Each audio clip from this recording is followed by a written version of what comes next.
Welcome back to another installment on linear inequalities and graphs. Let's get started. A great deal of problems contained in this particular video are on the complex side. So I highly recommend you pay close attention to how I do these problems. If you don't understand something halfway through, just don't pause and then continue watching from there. Just watch the whole problem from start to finish. So you see the sequence of how things are done, okay? Watching it in bits and pieces is not going to help you understand the problem as a whole. With that said, let's get started. So we're asked to graph the inequality. So I'm just going to write, before that, I'm going to actually create a column so I have space to solve two problems in one screen. So we have x greater than -2, y less than or equal to 3, y greater than x minus 1. When you graph inequalities, if it's greater or less than, then you use dotted lines. If it's greater than equal to or less than equal to, you use a solid line. Keep that in mind. First, let's equate each of these terms. So x minus 2 means y equals 0, right? Y equals 3 means x equals 0. Y equals x minus 1 here. If x equals 0, y equals -1. If y equals 0, x equals plus 1. Okay. Why do we need this? Is because we need placeholders to draw our graph. We need to know our intercepts, right? This is our y-axis. This is our x-axis. So for the first graph, x is -2. So -1, -2. X is -2, y equals. So it's the x-intercept. It's running this way.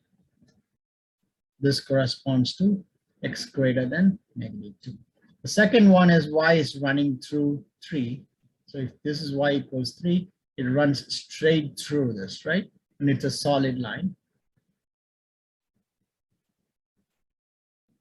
And the third is x equals 0, y equals -1, which is this. And y equals 0, x equals plus 1, which is this. So it's running through these points, and it's a dotted line.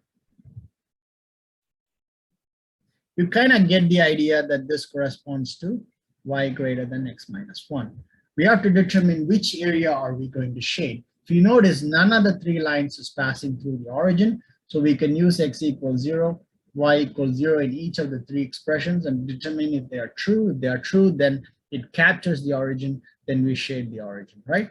So for x greater than -2, 0 greater than -2, true.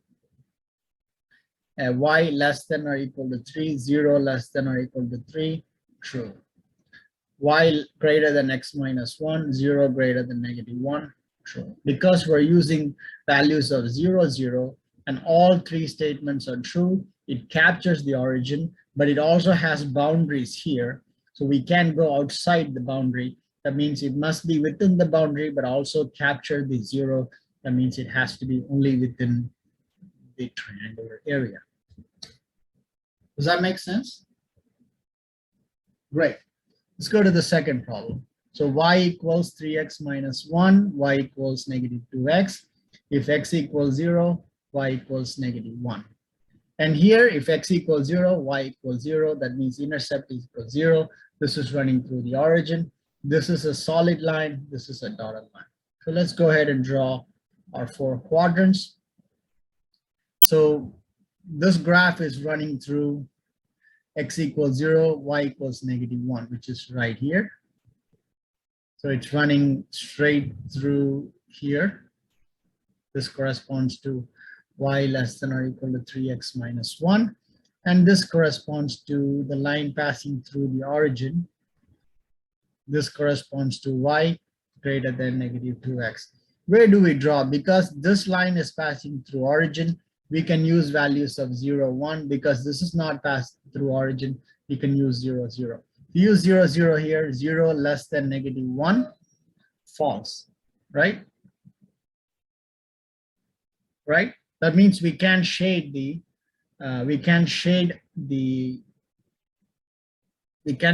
anything containing the origin, right? If I shade anywhere here, that is going to include the origin, right? Which means I can only shade area below this, right? Similarly, when I do 0, 1, y is greater than negative 2x, right? So I do 1 greater than 0, that's a true statement, right? That means it still didn't capture the origin. We are not using origin, so we can use this so that we can only shade this area. Right? If I shade anywhere in this area, I am going to capture the origin. We can't do that. Why are we not shading this area? Because 0 is less than negative 1, right? And we're using 0, 0. So that's why we're shading only this area here. Okay. This is an easier problem. It may look daunting at first sight.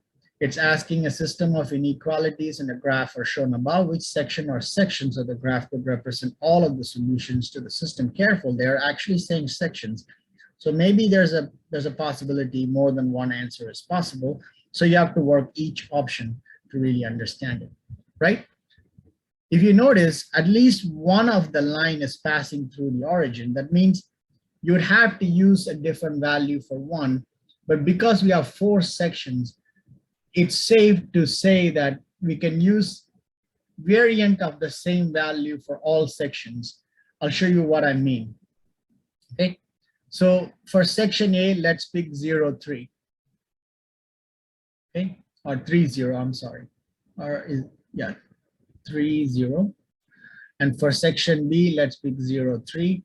Because you just want to pick a point that is falling under that section, right? 3 is here, 3 is here. For section 3, let's do negative 3, 0. For section D, let's do 0, negative 3, because this is where negative 3 is. It's where negative 3 is. You have to pick a value that is capturing that area of that section, right? Let's substitute each of these into these 2 expressions and see what we get. So A, 3, 0. Let's substitute into y minus x greater than 1. So 0 minus 3 greater than 1 minus 3 greater than 1 is a false statement. You don't even need to test the second expression. So section A is out of question. So section B, which is 0, 3. So let's take y minus x greater than 1. So 3 minus 0 greater, that's a true statement, which means you need to test the other expression as well. So 3 less than or equal to 0, that's a false statement. So section B is out of question as well. So section C, which is negative 3, 0. So y minus x means 0 plus 3 greater than 1, true statement. And then we have y less than or equal to negative 2x. So that is 0 less than or equal to 6. That's a true statement as well. When you have true statements, you can stop calculating further and just establish section C. However, in this case, it says section or sections. So to eliminate any doubt, let's do section D as well. So section D is 0, negative 3. So that means it will be negative 3 minus 0 greater than 1. Negative 3 cannot be greater than 1, false. So that's out of question as well. Okay. Now this problem is easy because unlike in the previous case, we have to figure out an arbitrary ordered pairs and then work with the problem.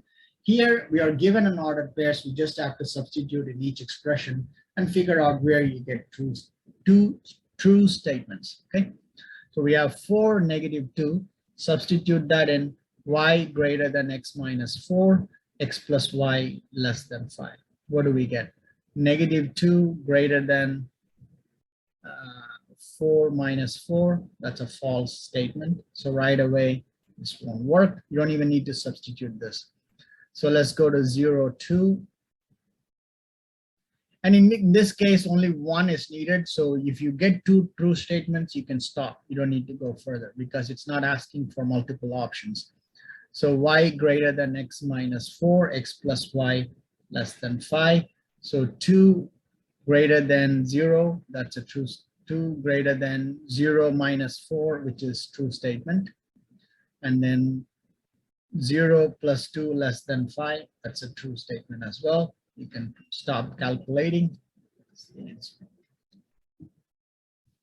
Just like we did previously, for section P, let's choose 3, 0. Section Q, let's choose 0, 3.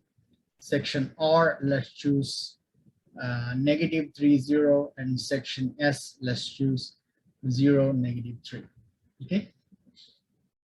So let's substitute each one. X minus 2y less than -2, y less than -x plus 2. For 3, 0, what do we get? We get 0 minus 6, right? Less than -2. That's a false statement. No. Yeah, no. That's a true statement. Sorry. -6 is less than -2, right? So let's go to the second statement. So we have, oh, no. I accidentally flipped the xy's. Okay, this is my x, this is my y. So x is 0. No, I did it right. No. 3 minus 0 less than -2. 3 cannot be less than -2. That's a false statement. So right away, we know section P is incorrect. That's why you see, I always write xy. Despite my good intentions, I still made a mistake there. So let's go to the second one, which is 0, 3. If you put that into the expression, then we get 0 minus 6 less than -2. Now that is a true statement. So let's substitute into the second expression. 3 less than 2, right? That's false. So Q is out. Section R is -3, 0. So that means it's 0 plus 6 less than -2. That's 4. Minus 2. Why do I keep making these xy substitution mistake? Oh, goodness me. Okay, x minus 2y. X is -3. Y is 0. So -0 less than -2. That's a true statement. Similarly, y is 0 less than -3 times -3 is 3 plus 2 is 5. That's a true statement as well. Again, we're not still out of the water. Let's try section S as well. So that's 0, -3. X is 0 plus 6 less than -2. That's a false statement. So right away, yes is out of question as well. Okay, in this case, first you have to figure out the slope intercept equation, because we need to be able to draw a graph for which we need to know whether a slope is positive or negative. So we have 2 minus y equals 2x, right? And then we can do negative y equals 2x minus 2, y equals -2x plus 2, right? So this is a negative slope, right? Similarly, negative x equals 4 minus y. Negative x minus -4 equals -y. If I divide by negative throughout, it'll be y equals x plus 4. So this is a 1, it's a positive slope, right? So let's go ahead and draw our quadrant. Okay. And so this is a less than symbol, so it's a dotted line. So if x equals 0, that means y equals 2, right? So 0, 2. This is y-intercept. Similarly, if y equals 2, x equals 1, right? Is that right? So that means 0, 2. This is 1, 2. And then you have 1, 0. Right? And it's a negative. So we are going to have to draw like this. Right? This corresponds to 2 minus y less than 2x, right? Similarly, here we have y equals x plus y. X plus 4, is it? Yeah. If x equals 0, y equals 4. Y equals 0, x equals -4, right? So x equals 0, y equals 4 is here. And -4 is here. So we connect these and we connect it by a solid line, right? So this corresponds to negative x less than or equal to 4 minus y, right? Because neither of these are running through the origin, we have the freedom to substitute x equals 0, y equals 0 into each of the expressions. So let's choose the first one. 2 minus y less than 0, 2 less than 0, that's a false statement, right? So we cannot capture the origin, right? We cannot capture any of this area. We cannot capture any of this area. If one expression fails, you don't even need to try the other expression, okay? Basically, we cannot shade this area because this captures the origin. That means we can only shade this area right here. Does that make sense? You don't need to even bother to try the other one. It's automatically failed. Both expressions have to capture a common area. If one has false, then it fails right away. So we can shade this area, okay? Only this has to be shaded, okay? Well, that concludes this video. Thank you for watching. If you learned something, consider subscribing to my channel, show your support.